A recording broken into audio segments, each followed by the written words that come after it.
जंगल के राजा शेर का दरबार लगा था।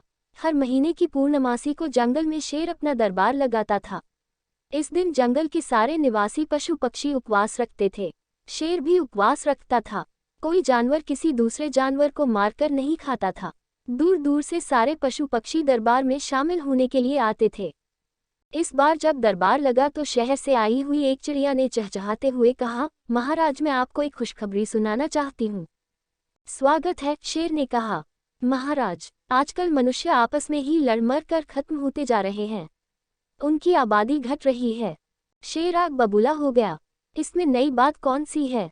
मनुष्य तो सैकड़ों हजारों सालों से आपस में लड़ते ही रहते हैं। कभी तलवारों से लड़ते थे, फिर बंदूकों से लड़ने लगे, तोपों से लड़े, एटम बम से लड़ने लगे। उनका तो काम ही लड़ना है।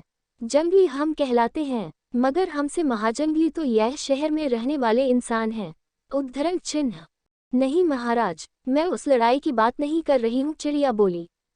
फिर कौन सी लड़ाई? महाराज, एक अजीब बीमारी इन दिनों मनुष्यों के बीच में आ गई है। आदमी को छूता है और इतने भर से वह आदमी मर जाता है। हजारों लोग एक दूसरे को छूने से मरते जा रहे हैं। क्या कह रही हो तुम? ऐसा कैसे हो सकता है? ऐसा तो कभी नहीं हुआ। महाराज, मैं यही बात बताना चाहती हूँ। विस्तार से बताओ चिड़िया रानी। हम भी तो सुने कि आखिर शहर में आदमी के साथ क्या हो रहा है। महाराज, एक नई बीमारी आई है। जिसको यह बीमारी लगी, उसने दूसरे आदमियों को छुआ, तब उनको वह बीमारी लग गई। फिर उन्होंने अन्य आदमियों को छुआ। इस तरह बीमारी फैलती जा रही है। इस समय आदमी को छूने से डर रहा है। छुआ और गया। हाँ, यह तो बड़ा सुंदर समाचार आया है। आदमी ने हमारे साथ बहुत बुरा किया है। मैं जंगल का राजा हूँ, लेकिन मुझे पकड़कर चिड़ियाघर में आदमियों के मनोरंजन के लिए पिंजरे में कैद करके रख दिया जाता है। लोग मुझे देखने आते हैं और तालियां बजाते हैं। सचमुच ऐसा अपमान असह्य होता है। महाराज, आपने सही कहा। मनुष्य ने मुझे भी पिंजरे में बंद करके अपने घरों में टांग रखा है। बस हरी मिर्च खिला देते हैं और समझते हैं कि मैं खुश हूँ। वास्तविकता यह है कि मैं रोता हूँ और आज़ाद होना चाहता हूँ। तोते ने अपनी दुख भरी कहानी सुनाई। मछलियों की व्यथा मैं सुनाना चाहता हूँ, बगुले ने बताया। महाराज, इतना प्रदूषण नदियों में कर दिया है मनुष्य ने कि मछलियाँ मरने लगी हैं और नदी का जल अब मछलियों के रहने योग्य नहीं रह गया है। नदियों का जल उद्योगों की गंदगी बहा बहा कर आदमी ने इतना प्रदूषित कर दिया है कि वह आदमी के स्वयं नहाने योग्य भी नहीं रह गया है। पीने की तो बात ही और है। हमारी मछली बहनें उसमें सांस भी नहीं ले पाती हैं। तभी कुछ कौए भी वहां आए और कहने लगे, महाराज, हमें भी उड़ने में बड़ी परेशानी होती है। वातावरण बहुत दूषित है, सांस कैसे लें? बिल्ली भी वहां मौजूद थी। बिल्ली बोली, मैं तो शहरी जानवर कहलाती हूँ।